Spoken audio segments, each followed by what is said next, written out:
Hi everyone, good afternoon. I am Dr. Vaishali Sharma, consultant gynecologist, laparoscopic surgeon and infertility specialist at Milan, New Delhi. आज हम बात करेंगे IUI।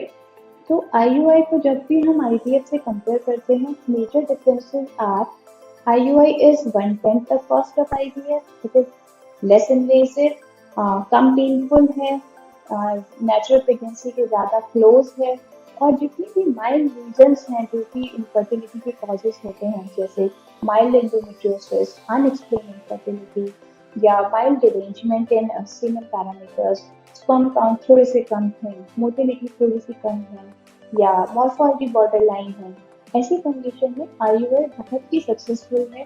आप इसकी 2 से 3 से 4 साइकिल्स आराम से कर सकते हैं।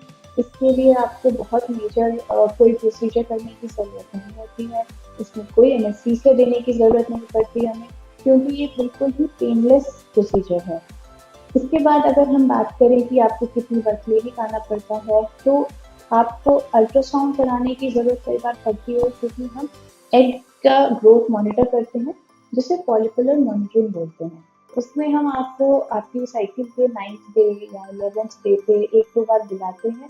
जैसे ही हमें पता चलता है कि एग अभी रेडी हो गया है, तो हम आपको एक इंजेक्शन देते हैं, जिससे कि उसके अप्रॉक्सीमेटली 36 आवर्स बाद वो एग रिलीज हो जाता है। तभी हम आपको अपनी क्लिनिक बुलाते हैं, वहाँ पे सीमेन लेते हैं, उसको वॉश करते हैं और यूट्रस के अंदर प्लेस कर देते हैं। इस तरीके से ये बहुत ही कम इन्वेसिव, कंप्लीटली पेनलेस प्रोसीजर है और बहुत ही शॉर्ट टाइम चाहिए होता है आपको इसके लिए क्लिनिक में विजिट करने के लिए। और इसके बाद मेडिसिन, नॉर्मल मेडिसिन होती हैं जो कि प्रेगनेंसी में भी हम कई बार देते हैं, इम्प्लांटेशन को हेल्प करने के लिए, प्रेगनेंसी सपोर्ट करने के लिए। बहुत ज़्यादा इंजेक्शंस इसमें ज़रूरत नहीं पड़ती है। जैसा कि IVF में हमें बहुत सारे इंजेक्शंस लगाने होते हैं, क्योंकि जब हम एग रिट्रीवल करते हैं वो इंजेक्शंस कम से कम 10 दिन चलते हैं, या जब हम ट्रांसफ़र कर देते हैं तो उन एम्ब्रियो को सपोर्ट देने के लिए, प्रेगनेंसी को सपोर्ट देने के लिए हमें आपको बहुत सारे इंजेक्शंस देने पड़ते हैं। बट IUI में यूजुअली इतने सारा इंजेक्शंस की ज़रूरत नहीं पड़ती है। इसके बाद हम बात करेंगे 2 और कंडीशंस की जिसमें IUI बहुत ही सक्सेसफुल है। One is vaginismus and another one is azoospermia.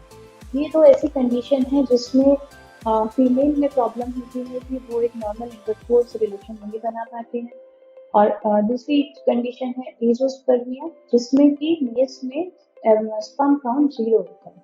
इन दोनों ही कंडीशन में IUI बहुत ज़्यादा सक्सेसफुल है। वेजिनिस्मस बहुत ज़्यादा कॉमन परेशानी नहीं है, बट फिर भी 2 से 3% लोगों में ऐसी परेशानी मिलती है, जिनमें की cause of infertility is that they are not able to have a normal relationship because of vaginismus. इसमें वेजाइना के आसपास की मसल्स इतनी ज़्यादा स्पार्क में चली जाती है कि नॉर्मल रिलेशन बनाना डिफिकल्ट होता है, और ऐसी कंडीशन में प्रेगनेंसी नहीं हो पाती है। इसके लिए IUI is the best treated thing, because हम वही चीज़ उसको बाईपास कर दे रहे हैं। जैसे ही एग रेडी हो रहा है, हम स्पर्म को डायरेक्टली यूट्रस में रख देते हैं। प्रेगनेंसी के चांसेस ऐसी कंडीशन में बहुत ज़्यादा अच्छे होते हैं। दूसरा इंडिकेशन जिसमें IUI बहुत ज़्यादा सक्सेसफुल है, दैट इज एज़ोस्पर्मिया। सबसे पहले हमें ये चेक करना पड़ता है कि 0 स्पर्म काउंट की वजह क्या है। अगर वो स्पर्म काउंट 0 इस वजह से है कि अंदर टेस्टिस में बन ही नहीं रही है, तो हमारे पास सिर्फ एक ही ऑप्शन बचता है, जिसे बोलते हैं डोनर स्पर्म IUI। ये इजीली अवेलेबल है, मेजॉरिटी ऑफ द सेंटर्स में अवेलेबल है। इसके लिए जो स्पर्म डोनेशन की एजेंसीज होती हैं वो हमें सैंपल प्रोवाइड करती हैं, और वो सैंपल्स बहुत ही ज़्यादा स्क्रूटनी के बाद सप्लाई किए जाते हैं। उनमें सब कुछ चेक किया जाता है कि कोई इन्फेक्शन तो नहीं है, कोई बीमारी तो नहीं है।